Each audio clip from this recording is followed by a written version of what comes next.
The first thing you're ever going to do on a duck call is just try to quack. It's just, and that's where everything flows from. And so that'll, just, is this going to be loud? No, you're good. Go ahead.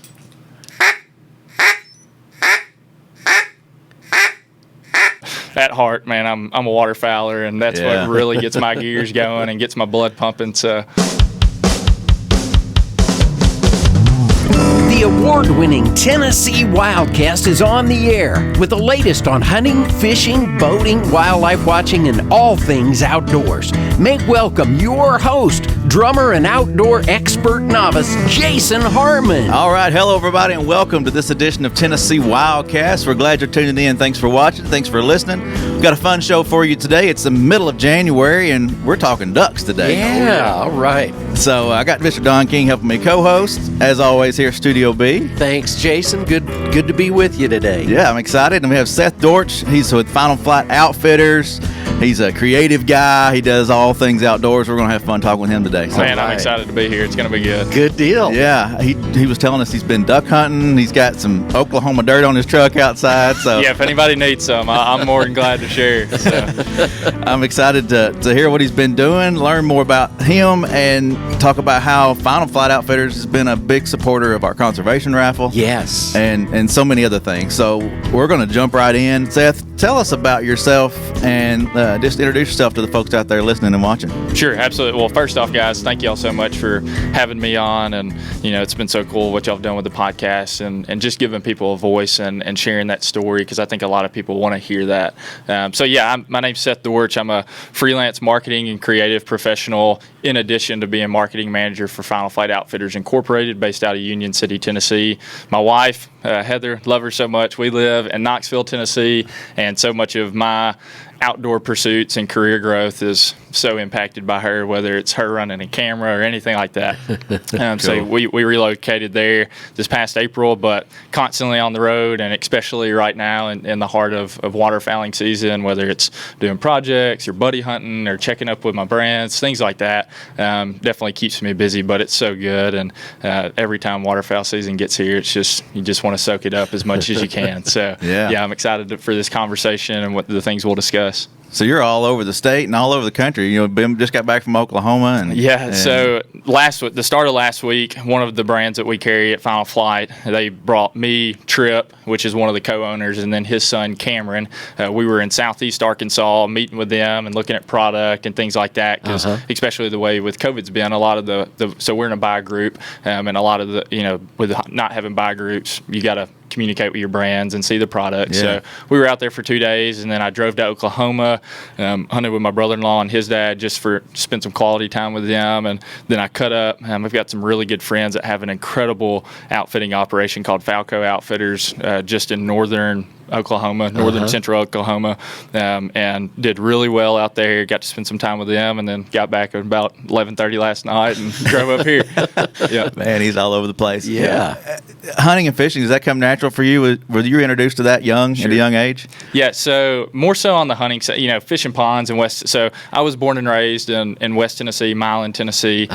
So you've got all the river bottoms there, Forkadeer, Obion River, all that.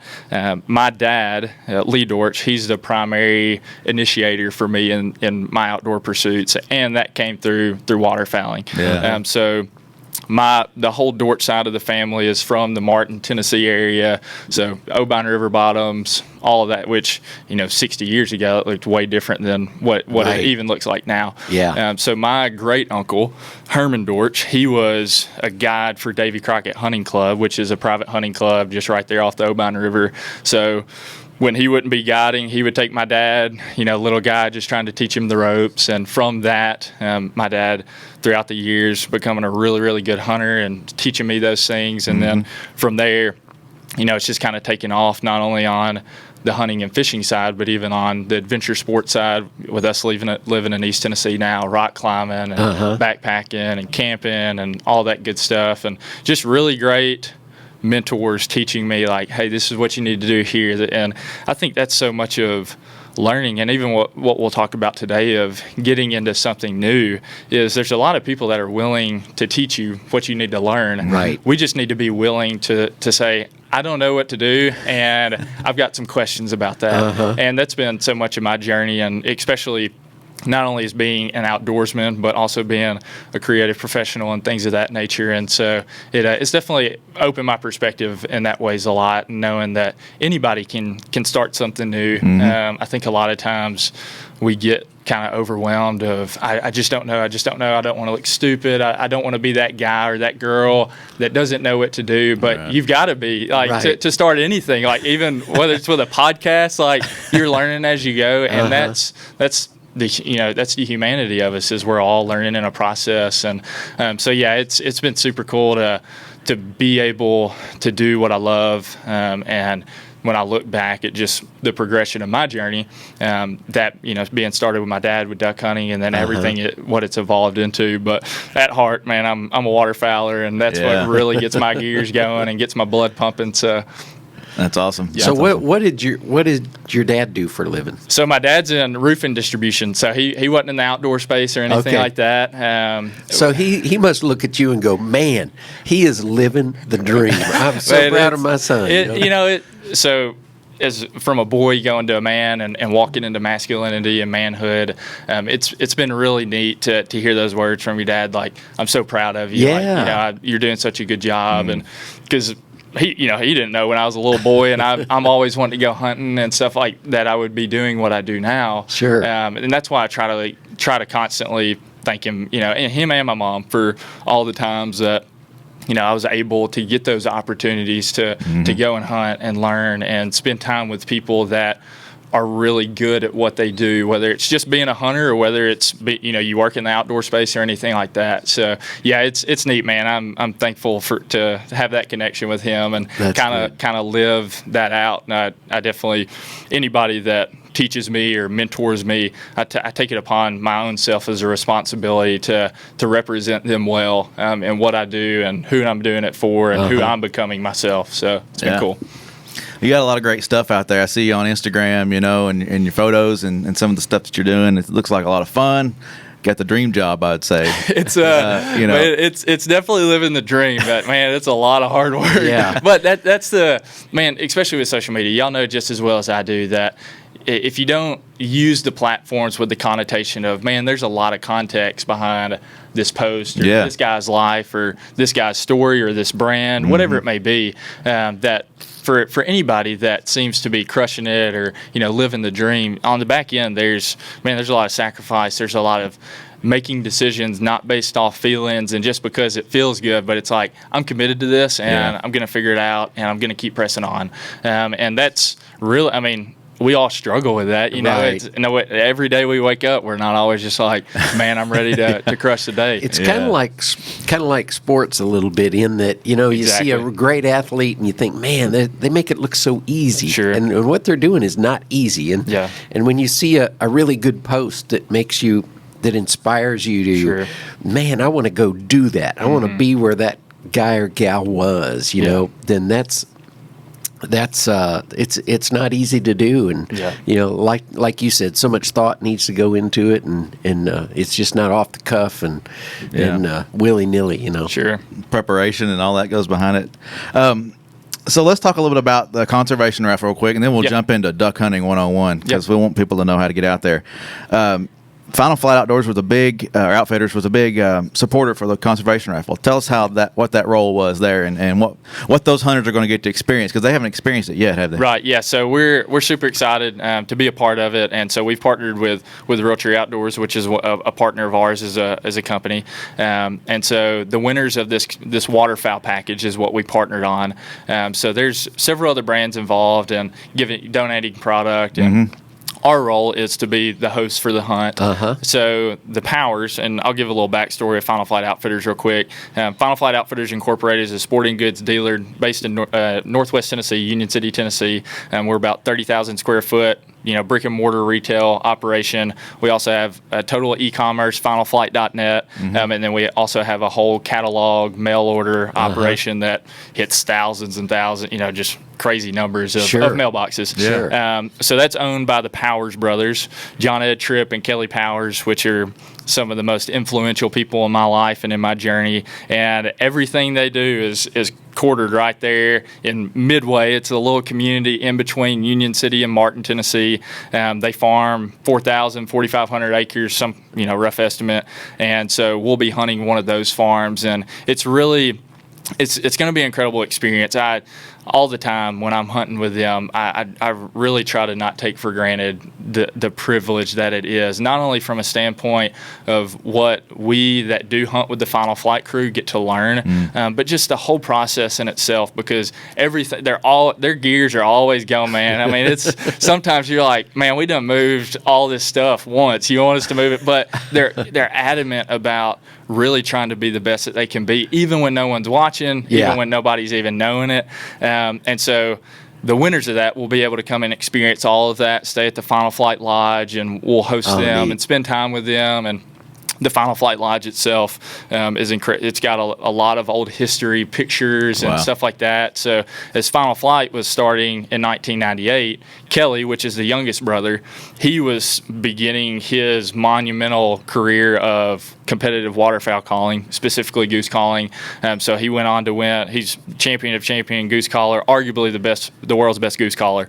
So as both of those things were really starting to grow, they both started impacting each other. So as he would go and compete in competitions, the other brothers, John Ed and Tripp, they'd go set up a booth and sell so some of the first brands were Duck Commander, the Robertsons. I know, I'm sure Mossy Oak.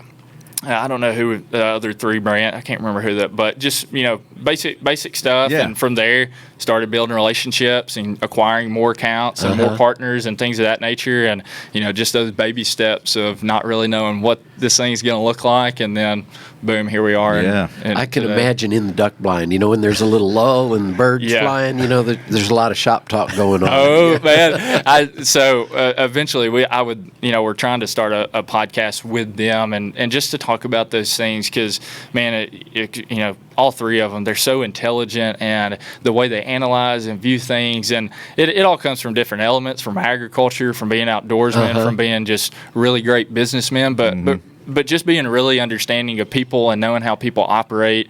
And sometimes we'll get into conversations, I'm like, man, my brain is about to explode. Like, I don't even know what perspective you're looking from, but and that's a constant thing. And so we have a Final Flight Hunt Club, and a lot of the different buddies of theirs and different people, we all hunt together. And it's funny, the going joke is everybody in the club has like a specific role. Like one's a surgeon, one's a tax guy, one's a lawyer, just like, hey, if you need anything, you take your pick. So it's really neat to be a part of that community and to be impacted by those guys. And so I'm really excited for the winners of the Conservation Raffle to come and experience that, and us just be able to invest in them and just host them and give them just an experience that really connects with them and be personable with them. So I don't know if it's their first hunt or if they're big duck hunters, the winners, but a chance to hunt with the Jordan family, that's pretty cool. Absolutely, man. Absolutely. So Tyler will be flying in for that, and I think he's going to bring one other person. And man, our partnership with Realtree Outdoors has been awesome, and growing a relationship with them, and obviously they crush it in what they do, and not only just what they do, but who they are. And so we're excited to have Tyler come and hang out with him, and all of us host together and just have a really, really good hunt. That's awesome. Yep. That's awesome. Well, let's talk about duck hunting. I mean, the season's up. It's here. We got a few weeks left, but if somebody wanted to get started, wanted to just try it out this year before the season ends, what would somebody need to do? I mean, what's some of the first steps that you would take as a new duck hunter to get out there? Get a lifetime license. There you go. Man, I wish my dad would have bought one. No, so obviously license is part of it. Yeah. Man, first thing, you need to prepare your heart, because it's been hard hunting. Like, know your expectations. But so two things, and I've seen this in a lot of different ways, not only in the hunting community, but fishing community, whatever, something new. Whether it's booking a hunt with an outfitter that knows what they're doing. They have the place, they have the space, they've got the operation. So one reason why I say that, so when I started getting into fly fishing, I was like, man, this learning curve and barrier to entry just seems very overwhelming. And if you don't have people in your life that have the time and the willingness to teach you, that's a really, really good route, because they can help you know what you need, why you need it, kind of coach you through it. And then as they're doing their thing, you can kind of learn from them and ask questions and just absorb all that. Another thing, and I tell this to people all the time, whether it's for firearms or soft good, clothing, any of that, go to your local dealer. Obviously I would love for anybody and everybody to come to Final Flight Outfitters, but there are a ton of great independent dealers that can really help you and that want to help you and coach you and give you insight and see you go from point A of just learning to 10 years later, and you're really developed in what you're doing. And that's one of the cool things about the whole dealer aspect of the outdoor space, is that's where so much of the one-on-one, hey, what's your name? How can I help you? And then 10 years later, you have that really intentional relationship, and what they shoot, why they shoot it, what their misses are, what their struggles are, and all that. And so those are two really great things. Other than that, obviously, with the way that the web is now, you can research anything and everything. Right. And sometimes that's a good thing, and sometimes that's a bad thing, because, man, a lot of times there's too many options. You're like, I don't even know what to pick. But whether it's reaching out, even with the power of social media, reaching out to people that you admire, that you see, man, I have so many conversations, for example, just on Instagram, of direct messages of asking me questions. And I love, there's the connotation, there's context there. I can't respond all the time, all the way. But I really try to be intentional with those conversations of whether it's, hey, do you know anywhere to hunt in this place, or hey, what do I need for this, or what, anything of that nature. Then when you really get down to the basics, obviously waterfowling is such a gear-intensive activity with a lot of things. But with waterfowling, especially if you're hunting in West Tennessee or river bottoms, you're talking boat and motors. You're talking, you're talking about getting on big bodies of water. You're talking about all the safety aspects that go into that, and life jackets, and all that, lights and everything. Then you start talking about chest waders, which that's what's so incredible about hunting anything like that, is in every region it's a totally different kind of deal. Because for example, being out in Oklahoma the past couple of days, we wear chest waders a couple of times because we're hunting big, reservoirs or smaller cow ponds and things like that. Other than that, you're hunting dry field, so you just need a pair of bibs and boots and decoys and blind, and that's it. Or UTV to get out there. So I, first thing I would tell somebody is consider what region you're hunting. Like, what do you need? I love talking about what you want, but let's talk about what you need, because especially with anything we do, for us as humans, we can definitely have the mentality of, man, if I don't have all of that stuff, then I will not be a good not going to be successful. Exactly. So that's what's important to me, is I want to equip people with what they need, because that's when they'll really place value on how it performs and seeing it actually perform the way they need it. So that's a whole open conversation in itself of what to get, what not to get, what could you use sometimes, what could you use all the time, and that's the name of the game. So. I think that's the same with any outdoor sport. I mean, I look and I got a trunk full of hunting stuff. Right. Deer hunting mainly, turkey hunting. I don't duck hunt, but I don't use half of it sometimes. It's like exactly. I just take the basics and go sit out in my blind or my tree stand, and I'm good to go. So a lot of times you can over populate your gearbox. Absolutely, man. I'm a big believer. And, whether it's a product or a process, if you can try to strip everything away that's just kind of fluff and just additives, and get that solid basic that performs constantly, like that's the sweet spot. Because then you don't spend all your time, whether it's fiddling with something or, trying to fix something. And that's a process in itself, because with anything we have, that just takes time of knowing, gosh, I didn't even need that, so I'm going to do away with that, sell it, whatever, and then now I know that I don't need that, so now I know what I can focus on. So well, I'm going to say outfitter. That's one of the things you mentioned. So maybe reach out to an outfitter. That'd be a great way to get started. Visit your local hunting store, whether it's a Final Flight Outfitters or a Bass Pro or a small store somewhere in your county. Talk to them. I'm going to say probably should have been number 1, but maybe we'll lay it at number 3. Read your hunting guide, know all the hunting regulations. Yeah, no doubt about that. The waterfowl section in the hunting guide is not very long, so read it front to back. Know that section of the hunting guide. But then, what about some of the gear here? You brought some duck calls, and I want to explain which ones you need. Let's hear a few, maybe. Todd, you may have to bring the volume down. But so what I've got on my lanyard here. So these are all power calls. So obviously, with Kelly being a competitive caller, he went off and did his own thing in regards to taking the knowledge and the all the experiences that he has had of calling, and whether that's being on the stage or in the field with another incredible team of really great callers that work for Power Calls now. And so that's what I have on my lanyard. So trying to think of how complex to make it. So you've got a couple different standard types of duck calls. So like this one right here, this is a Power Calls Jolt single reed. It's a J-frame style call. So what I mean by that is on the tone board and the way that the cut is, like this whole body of insert is a J-frame style. It's just the standard style through history.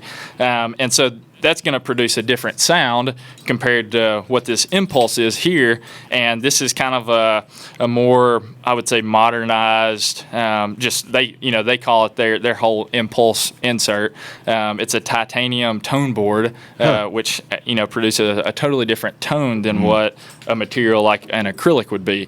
And so this is my primary call is this impulse. It's definitely got a big learning curve to it. It took me a while and a lot of questions to Kelly, be like, dude, how do I crank on this? Like, I need help. Yeah, there's a technique to it. Yeah, no doubt. And even in the way, it's a lot of fun seeing, especially like kids and stuff like that. Pick up a call. So I've got 2 nieces, and that was literally one of the first things I bought. My oldest niece, when she was born, is R&T has like these little baby calls that you can buy, and I bought her one of those, and she'll quack on it, just blow hot air through it. But there is a whole process, just like with any other game calls, of what to do, what not to do, how to present your air into the call. It's just like an instrument, and how to compress the back of your throat or how to pop your tongue, all of that, and that just takes time and practice and a lot of trial and error. Like, that did not sound good, or that didn't sound like a duck.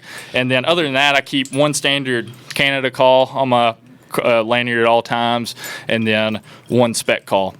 So, even talking goose calls, if somebody's considering getting a goose call, for a lot of the Mississippi flyway, especially south of, once you get to Missouri, south of Missouri, Arkansas, Tennessee, speckle bellies are definitely the most prominent goose besides snow geese, other than, rather than what the Canada goose used to be, especially in Northwest Tennessee, Southwest Kentucky, they would kill a lot of Canada geese, but flyway patterns have changed. A lot of different elements up north of hot water retaining ponds and all kind, like what's the point of going down south if we've got it made here? That whole deal. So a speckle belly call would definitely be beneficial. But yeah, in regards to basic fundamentals, the first thing you're ever going to do on a duck call is just try to quack. It's just and that's where everything flows from. And so that'll, just, is this going to be loud? No, you're good. Go ahead.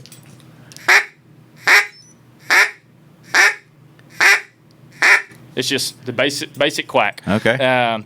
And so for me, for example, you may be a great caller, I may be a great caller, but we may blow 2 totally different ways of how we present our air. And there's all kinds of different ways of what people will say, what people will not say. But the biggest thing is, learning really hand placement, back pressure, that influences a lot of the call and the tones that you'll get. The other is, whether you're saying literally quack into it. So a lot of times we'll communicate with people and just blow into the back of the call. That way people can hear it. So whether you're going, so I'm literally going quack, like, and there's all kinds of, but that's what I do. You can ask a lot of different. My encouragement to somebody is to ask multiple people. That way you can kind of collect all the data and then start practicing yourself. But eventually it'll get to something like this.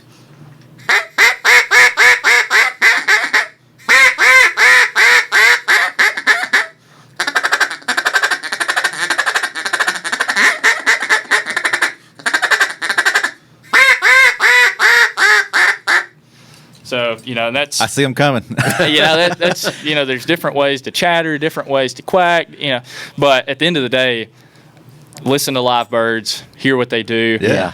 For us as humans, like, we always kind of come up with the ways Sounds good to me. you know what I mean. And that goes into decoys. Even with the colors of waterfowl decoys, years and years.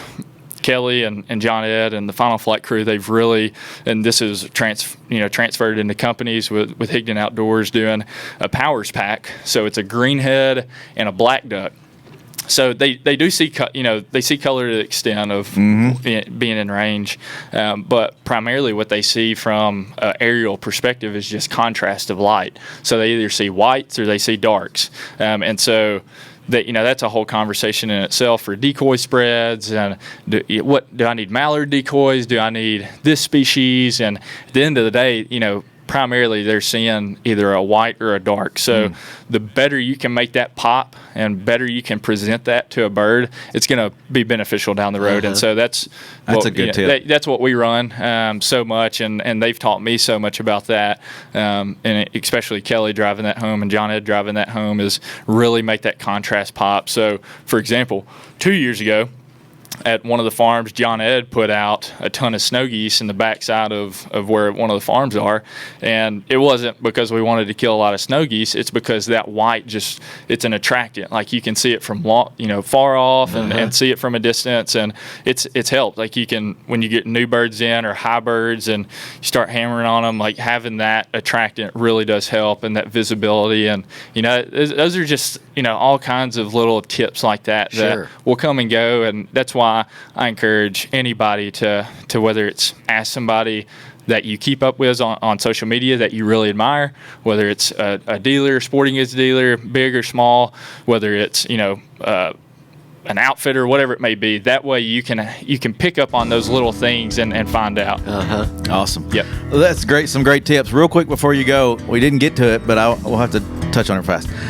You work with state parks a little bit. You just recently went to Natchez Trace on a hunt. Talk about that real fast. If you want a public land deer hunt, go check it out, man. Or fish. Get a cabin. Get your wife, kids, whatever it may be. Man, the state park system in Tennessee is incredible. I'm honored to do work with them. And go use your public lands, man. Go utilize them. Go check them out, explore, and really enjoy it. Seth, this has been great. We're going to have to get him back. Yep. I'd love to be back, man. Part two coming up. There's just so much more we could cover, but the trip to Natchez Trace looked really cool. I've seen some photos. A lot of public land out there, a lot of opportunity on some of the state parks. Just look at your guide, check the websites. That's right.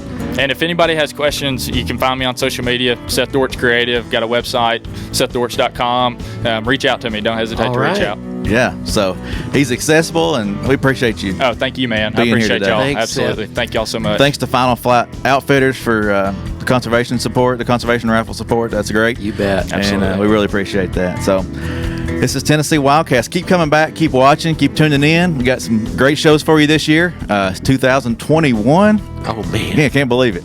I'm ready for new it. year. It's a new year. So we'll see you next time on Tennessee WildCast, and have a good one. Thanks for tuning in. Stay connected with TWRA by visiting our website at tnwildlife.org and follow us on Facebook, Twitter, and Instagram. Hey, it's all about Tennessee wildlife. It's what we do. Tennessee WildCast will be on the air again next week. We'll see you then.